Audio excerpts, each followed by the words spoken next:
Okay, well, thank you again, everyone. Thank you for being with us. Hopefully, we'll get this video straightened out shortly. What we want to do today, we want to conclude this year's Back to the Basics series. And by Back to the Basics, we mean that every January we go back to the first 4 chapters of the Science of Mind textbook, which are Ernest Holmes' interpretation and restating, if you will, of Thomas Troward's book, The Creative Process in the Individual. These 4 chapters kind of explore the basic tenets of the teaching. What is it that we believe to be true about God? And what is it that we believe to be true about our relationship with God? How does God work? What does God do? How do things happen? How is that which is spirit able to create that which appears to be matter and form? And what does that have to do with my awakening, my personal awakening to the presence and the activity of God in our lives? Now, I've been doing this every January for well over 20 years now, and at various times during the year I will go back to these basic chapters, and every time I do I find something different, something that was always there but is new to me as I come to a deeper understanding, a deeper realization, a deeper experience in my life. And that's why we do this. So we invite you, after the talk today, sometime during the week, dig out your textbook. Go back, if you haven't read the first 3 chapters over the last 3 weeks, read them. Put the first 4 chapters together and read them. And study them and ask yourself, what do I really believe to be true about God? And how does that show up in my life? It's very important. How does that show up in your life? Because what we believe to be true about God represents the deepest values that we hold. These are the deepest things that we believe to be true, I guess is the best way to put it. You know, we talk about things in daily life, and we may say, well, I suppose so, or I believe so, or in some cases even I hope so. But there's still room for uncertainty in those statements. There's still room for uncertainty in our concepts, you know, particularly when we're debating things that we know that there are other viewpoints, you know, politics and things like that. You know, well, that's what I believe to be true, but I leave room for others to believe what they believe to be true. But when it comes down typically to the deepest values that we hold as human beings, we usually don't discuss those. We don't articulate them, and in fact, in many cases, we don't know what they are. They're so woven into the fabric of our psyche that they're just there, and we take them for granted that is the way that it is. That is the way that the universe works. That is the way that God works, and we never stop to think about them. It's kind of like getting out of bed in the morning. You know, you don't stop to wonder if gravity is still working. You know, am I going to be able to stand up today? Is my body going to be supported on the floor? Or am I going to float off into space? It's such an ingrained part of your consciousness that you never stop to think about, well, what is gravity and how does gravity work? So our ideas about God represent the deepest values that we hold in our lives. And we may not even be able to put a label on them. We may not be able to intellectually understand them, but they are there. And that's why we go back every year and we challenge ourselves to really think about this. Really go in and think about this. Really ask yourself, how do I know what I know? Why do I believe what I believe? Am I believing something because my parent or a teacher or a clergy member told me it was so? Or am I believing something because I have explored it and I have tried it in my life and I know it to be so? And what you will observe if you go around the world, what you'll observe if you look at the different cultures is that the way people live and the way people act is really an outpicturing of what they believe. You can see their belief in action. You can see their faith, if you will, in action. Their understanding of God, their understanding of their relationship to God. Whether they do it deliberately or not, they are putting into practice what they believe. They couldn't help but do otherwise. Neither can you or I. We could not help but do otherwise, because what we believe affects the information that we take in, it affects the decisions that we make, and ultimately it affects the actions that we take. We went on a cruise some years ago and through the Mediterranean, and as the ship was pulling out of the various ports that we had stopped in, I noticed that they had little statues. They weren't so little, it might have been like 10 or 12 feet tall, but they had statues of different saints, whether it be the saint for mariners or whether it be the saint for that particular town. I don't know. Usually we were pulling out, it was around sunset, so I didn't get a good vision. But every port that we pulled out of, there was a statue of a saint that was blessing the ship, had his or her hand raised up in the form of putting a blessing upon the ship. And you can see the consciousness, you can see the faith of the people, you can see their belief and their relationship with God in action right there through that one little thing, the statue.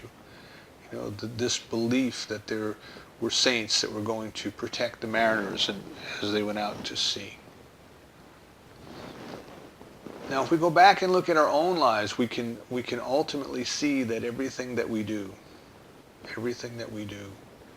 is a reflection of our deepest beliefs. And that's why we want to observe what we do.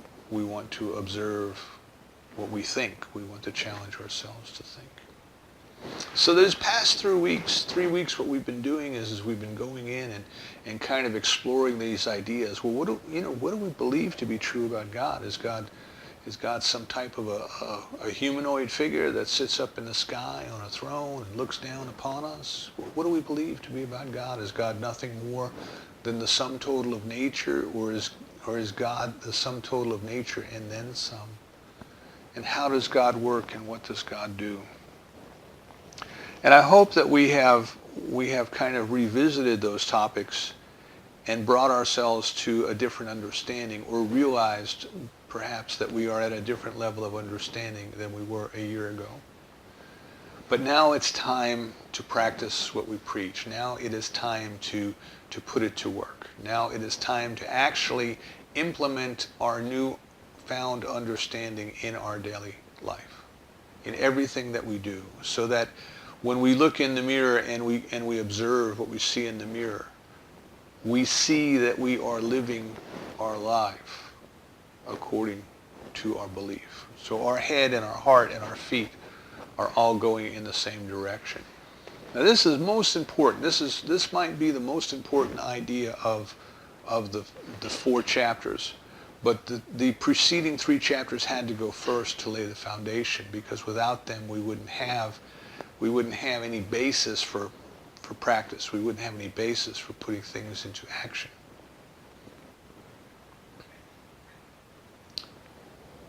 But Dr. Holmes tells us in the opening paragraph of this chapter, Dr. Holmes tells us, you really only know what you can do.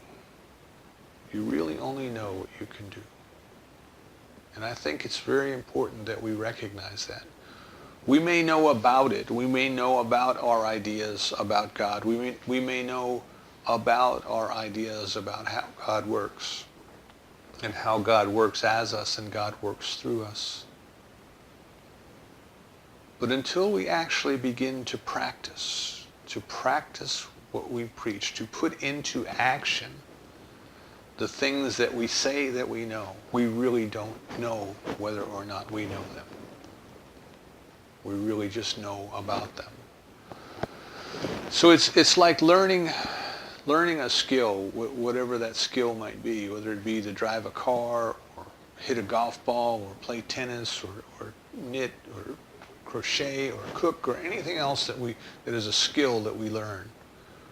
We can gather lots of information about it. We can read about it. We can study about it. We can talk to other people about it. We can do all of these things, but until we actually get down to doing, well, then we don't really know that we know. And I'm sure those of us who drive, you've had the experience of wanting to learn how to drive a car and finding out everything there was to know about driving a car, lots of things that you really didn't need to know. And then one day you actually get behind the wheel of a car and you find out that it's not entirely the way that you thought it was going to be. The car seems to move out too quickly from underneath you when you just give it a little bit of gas. It seems to stop too suddenly when you put your foot on the brake. It seems to turn too quickly or not quickly enough when you move the wheel from side to side. So you had the theory, you understood that there's a pedal that you press to make it go, there's a pedal that you press to make it stop. You move the wheel from side to side to make it turn. And you have a little lever in there that you move from one position to another to make it go forwards or backwards.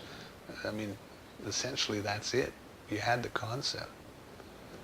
But when you went to apply that concept in your life, you found that it was a little bit different than the way you thought it was going to be.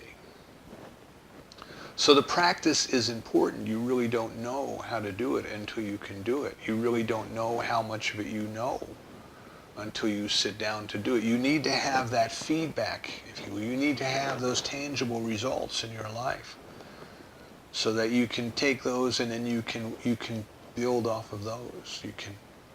You can analyze those. Well, it didn't work the way I thought it was going to work. Well, maybe if I try something to do it a little bit differently, then maybe it'll work differently. And we kind of refine the process. You know, in education we call it the wheel of learning.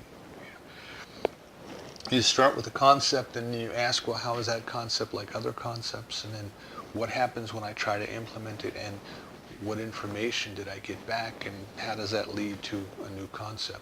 So we're constantly learning, we're constantly growing. So Dr. Holmes tells us that it is most important in this field in which we work to do this, because this field in which we work is less tangible than driving a car. It's esoteric, it's kind of hidden, it doesn't seem to be right there visible, even though everything that we see in our lives is a result of consciousness. This basic idea that there's a power in the universe that responds to you according to your belief, and that you can cooperate with it, that seems to be intangible to people. Now we understand, you know, as physics and science learns more and more, we understand that at the level of discussion that the quantum physicists are holding, that yes, there's the understanding that the invisible becomes visible, and it takes form and it takes shape, and it exists in form and shape for a while, and then it turns back into energy. That's understood scientifically to exist, but the processes by how it does that are not entirely understood, and that's what scientists are investigating. They're investigating the how, right? Not necessarily the why, but the how. So it's very important that they come up with experiments to kind of prove their theories. They start with a theory and they figure out, well, if that's true, how might I prove it to be so? And then they conduct these experiments and they gather that data back and they say, well, is my theory, is it holding up? Or do I need to update it, or is it just completely wrong? So every principle that we discover as human beings, every principle that science discovers is invisible in itself. It is intangible in itself, but the activity of it that we can observe, well then that becomes tangible and that becomes real. We talked about gravity a couple weeks ago. We all believe that gravity exists. We all see water flowing downhill. You know, if you go to the top of a mountain and throw something off, it's going to go down. But yet we don't know what gravity is. We know how it works, but we don't know what it is. But every time we do something to interact with gravity, it helps to build our understanding of how it works, to the point where Newton could describe it with a mathematical equation, to the point where scientists can get a rocket ship to escape the force of Earth's gravity and go into outer space. They can fly a ship many, many miles away and land it on a comet that is moving freely through space because they understand enough about gravity. They've practiced working with gravity. So this intangible, invisible something that's called gravity has become up close and personal. It has become real, and people have learned how to cooperate with it, how to work with it, and how to use it for a definite purpose. And we need to do the same. We need to take these ideas that we have been exploring for the last several weeks, and in some cases for many, many years, and we need to ask ourselves, well, how am I going to apply that in my life? Because it's intangible. The basic concept is intangible. God is spirit. God is invisible. Thought is invisible. Thoughts become things. Now we're looking at something that's tangible. We understand that at a mechanical level how an architect designs a building and a carpenter puts it up. We understand that. So we do have, to some extent, we do have this experience on a daily basis of intangible ideas becoming tangible, but we understand those processes, you see. We understand how an architect draws lines on paper and how a builder interprets those lines and turns them into walls and windows and things like that. But when we are talking about working at a spiritual level, we are talking about deliberately putting into the law of mind, to the power that responds to us according to our belief, our intention, and then allowing the evolution of that thought. Our placing of the intention is the involution. The unfoldment is the evolution, and allowing that to unfold in our lives. And it may come to us in many ways. It may come to us in very tangible ways of people putting lines on paper and building walls and those sorts of things to bring into our experience the house that we envisioned. It may come to us in ways that we don't understand. We just seemingly meet a stranger out of the blue who has the information or the items that we need. The serendipity and the coincidences may come to us through our own intuition as a deeper understanding, as a revelation, as an answer to something that we've been seeking an answer to. But we will only know that it works if we cooperate with it, if we try it. So one thing that we want to consider, Dr. Holmes told us that there's so much danger that we just talk about it and not do it, that we will only know as much as we can do. And it is our obligation to our own self. It is our obligation to test what we believe, to develop our own experiments, if you will, to deliberately work with this law of mind and to understand how we can cooperate with it in our lives. Not so much for the sake of producing things in our lives, not that there's anything wrong with things in our lives, but for the sake of seeing it work, for the sake of understanding, for the sake of deepening our connection with the divine. See, it only works for us by working through us, and it only works through us because we are some part of it.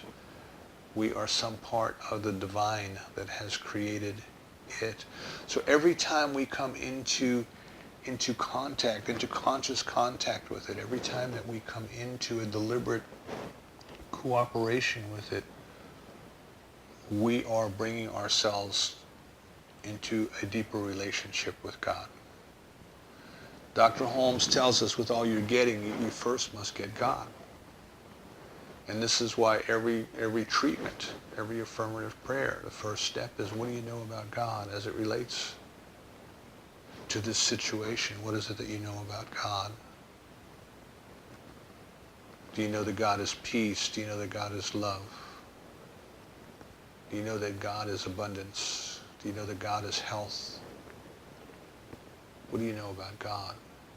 So the very act of practicing, the very act of putting our faith into practice causes us to go back and deepen our understanding and deepen our relationship and deepen our awareness or our realization of God. Joel Goldsmith asks us to consider the fact that God is peace and God is everywhere present. And if this is true, then why is not peace evident everywhere present? And the reason for that is that God is not realized. God is present, but God is not realized. And the presence and the activity of God must be realized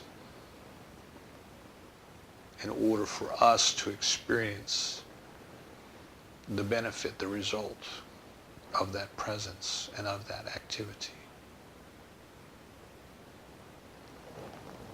So by asking ourselves to commit to a deeper practice, how to use it, we are asking ourselves and causing ourselves to go back to first cause, to go back to consciousness, to go back into a deeper conscious relationship with the divine, so that we might demonstrate to our own self the activity and the presence of God, the answered prayer, if you want to put it that way, in our lives. That we might understand how by consciously cooperating with the divine, we are not so much using it as allowing it to use us as its instruments.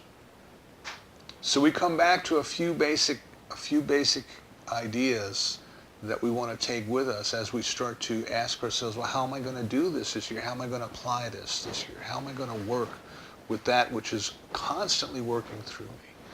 So we live in a universe that is a spiritual universe. God is spirit. It has created us out of itself. We are spirit. And in this spiritual universe, thought is the primary creative power. The divine mind says, make it so. Let there be light, let there be planets, let there be people. And something that we call the law of mind, something, the doer of the word, something acts upon that declaration of intent by the divine. And that something is intelligent, that something isn't powerful, but that something can never say no. Spirit says, let there be light, there is light. There is not something else. And it does whatever needs must be. So the invisible energy takes on matter and form. And the matter evolves and takes on new forms, becomes plants, becomes animals, becomes humans. And the consciousness also evolves into a deeper understanding of the relationship with the presence of God, till we get to the point where we start to recognize that we are spiritual beings. And we start to recognize that this power that responds to us according to our belief is busy 24 hours a day, 7 days a week.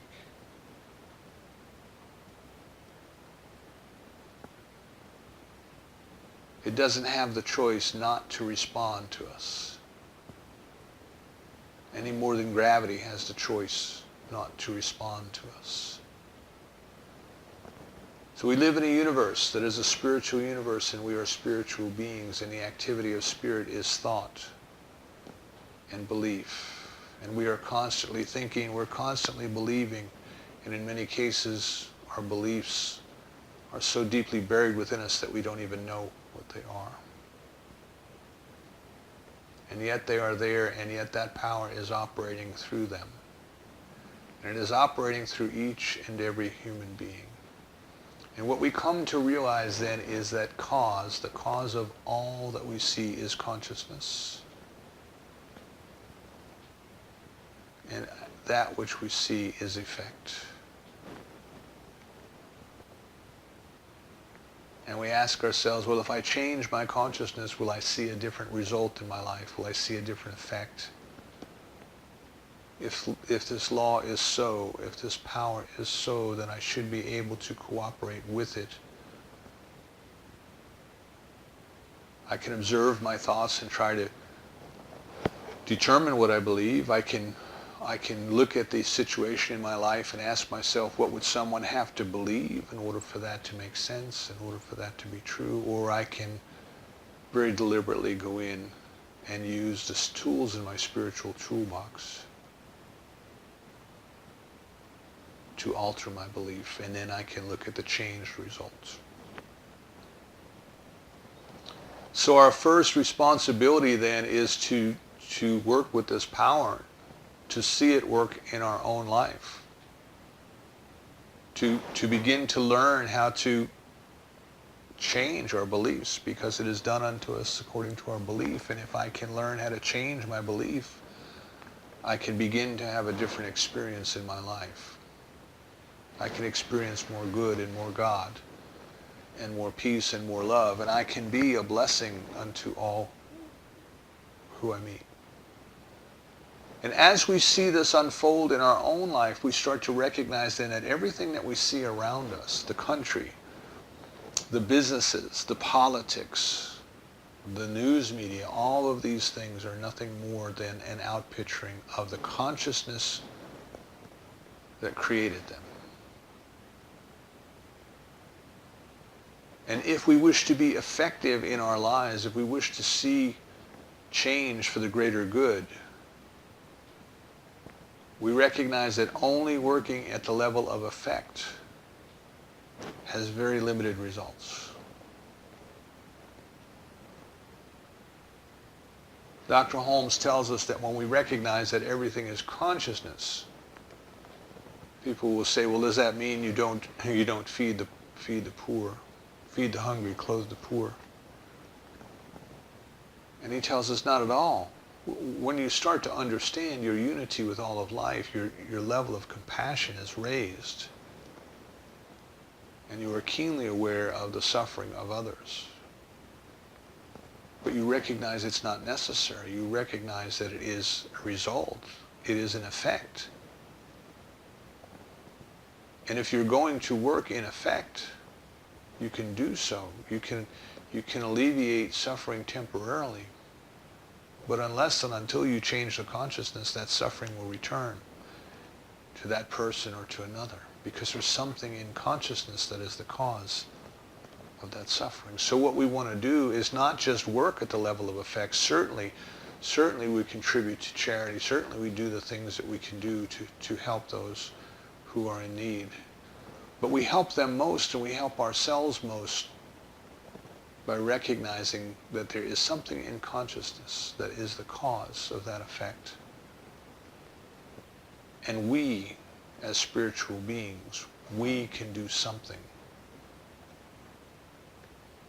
to work at the level of cause. You and I are individualized thinking centers in that one divine mind. So anytime we clear up consciousness at our level, we are to some degree clearing up all consciousness. So when we see injustice, we tend to get upset and entangled in the injustice. We want to fight. We want to do something about that. But before we do anything, we should bring ourselves back to truth. We should bring ourselves back to consciousness. We should bring ourselves back to the peace of God. We should bring ourselves back to the love of God. And we should recognize that that is the ultimate reality. That is the ultimate success. And all of these things that we see that appear to us to be wrong and injustice, that they have no life to sustain themselves, that they eventually will tire and wear out and go away. It's like swimming against the tide, against the current. People may be able to do it for a little while, but eventually it'll fizzle out, it'll lose its energy, it'll go away. So rather than to be caught up into appearances, what we want to do is to be able to move through to move through those situations and to understand that they exist as conditions, but they are not in themselves real. They have no power to sustain themselves, because the only power comes from goodness. If we stand between ourselves and the light, we create shadow. But the shadow is not real. It has no power to sustain itself. That's what I mean by real. It is only a temporary condition. So what we can do is, when we find ourselves getting caught up in the ideas of the reality of the injustice, in the reality of the situation, we immediately stop and remind ourselves that these are only conditions brought about by human consciousness. And what we can do immediately is to begin our effective prayer, our treatment, by going back to ask ourselves, what do we know about God? What do we know to be the truth of this situation? What do we know about ourselves, and what are we willing to accept in our consciousness? So in this manner then, our life becomes our practice. Every moment of every day is an opportunity to see things differently. Every moment of every day is an opportunity to recognize that this is the dream, this is the illusion. Goldsmith again tells us that if we go back to the book of Genesis, if you remember the creation stories, that Adam was complaining. Right? So I guess the garden wasn't as happy a place as we think. Adam was complaining to God. And he said, I'm lonely. He says, all the animals have excuse me, a companion. He says, and I'm here all alone. He says, can you make me a companion? Right? So this is the story of God put Adam into a deep sleep and removed his rib, and out of that rib created Eve. And of course it's a story, it's a teaching myth. But nowhere in the Bible does it tell us that Adam woke up. And we are still in this dream, you and I. We are still in this dream. We are still having the Adam dream. We are still believing in the reality of the dream. We're still believing in the reality of the effect, in the reality of the conditions. And what we can do is, each and every moment of each and every day, as much as we can allow ourselves to be mindful, we can deliberately choose to awaken from that dream.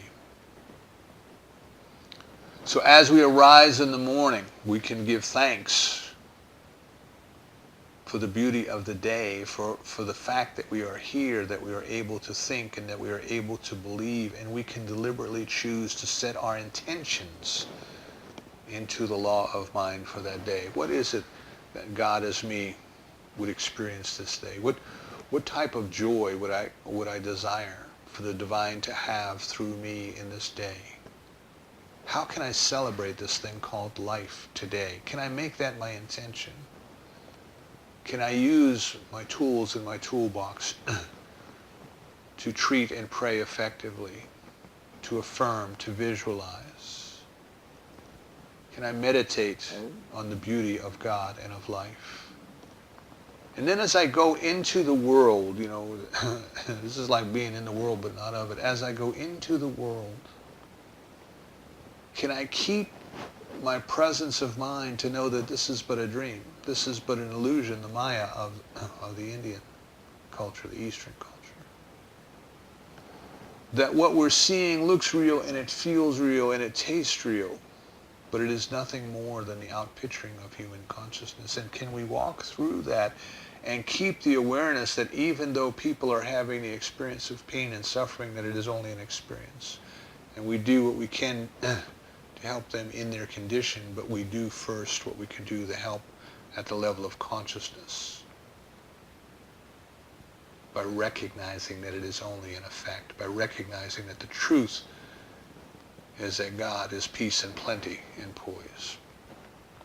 And every time I start to feel myself during the day get sucked into the debate, if you will, or into the drama of the news or the water cooler talk or all of those kind of things, can I stop at that moment and take a breath and say to myself, this is only a dream.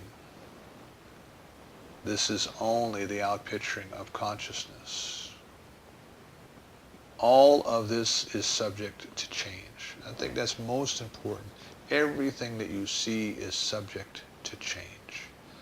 As soon as consciousness changes, it all begins to change. So can we take one thing, maybe two, can you take one or two things that you would be willing to take the time to do your spiritual practice, to bring yourself into a place of knowing that whatever good it is that you are seeking is already seeking you? And to recognize that there's a power in the universe that responds to you according to your belief, that has the ability to change your consciousness at your direction. You don't have to do it all yourself. You just have to get the ball rolling. Like rolling the snowball down the hill. You don't have to roll it all the way down the hill. You just got to push it and get it started. Can you go into your spiritual practice and know the truth and watch the demonstration unfold? And Dr. Holmes tells us that we do this every day until the demonstration is made. There's only one treatment to give, no matter how many treatments you have to give to complete it. Can you sit down every day and know the truth and release it and let it go and go about your business expecting the results? And the next day do the same, and the next day do the same. Every time we treat, we move our consciousness a little bit further. Every time we treat, we create a greater opening for the activity of the law to flow through us. So can we take just one or two things that you want to see unfold in your life this year, and can you make it your practice, as you would make it your practice if you were learning how to play golf or play tennis or drive a car, to make it your practice to go out and to do it as often as you can, to get the feedback into your life that tells you whether or not you're doing it right, whether or not it's working as you thought it should, whether you need to update your ideas, you know. If you sat down to drive a car and your idea was that the pedal on the right made it stop and the pedal in the middle made it go, well, you know, you'd have to rethink that, because that's not the way it works. Are you willing to do the one thing that you can do, which is to become aware of your consciousness and aware of what you're thinking and to choose your thoughts? So what we invite you to do this year is to practice, to practice, to practice. That's why Dr. Holmes called us practitioners of the law. We are constantly, as he would put it, demonstrating the superiority of spiritual thought force over material conditions. Are you willing to practice in your life to demonstrate to yourself that it is so? And in so doing, bring yourself into a deeper realization of God, a deeper experience of God. And in so doing, to be eliminating the cause in consciousness of that same condition for others. We are adventurers, spiritual adventurers in the unexplored territory of mind. But the only way that we will know for sure that it works is to work with it. So I invite you this year, let 2015 be the year that you deliberately choose, as much as humanly possible, that you deliberately choose every moment of every day to remember that you are immersed in and surrounded by a creative medium that responds to you according to your belief, that every word that you utter has creative power, and to use that power wisely. Just imagine what your own life will be like and what the world will be like as more and more people see the results and take conscious control of their thoughts, of their beliefs, and of their experience. The divine has created us out of itself and placed us here and let us alone to make this great discovery. But now we have discovered some part of it. We have to use what we know. We have to implement it so that we can go further. Let this be the year that you recommit yourself to the practice, to the discovery, and to the journey. And so it is.